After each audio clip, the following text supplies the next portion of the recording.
So here's the problem I'm having. It was working just fine on quick capture. Now, nothing. Power button, nothing. Quick capture, nothing. Power button, nothing. I take the battery out. Just take it out. Put it back in.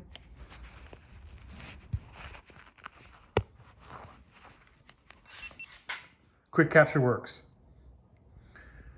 Whoops, quick capture works. Obviously there's battery, obviously there's memory card. Quick capture goes off. So I had to take out the battery and put it back in for it to start responding again. I was using quick capture to record videos.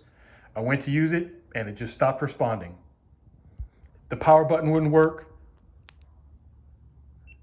which it does now. And the quick capture record button wouldn't work either, but it does now. So there's something wrong with this camera.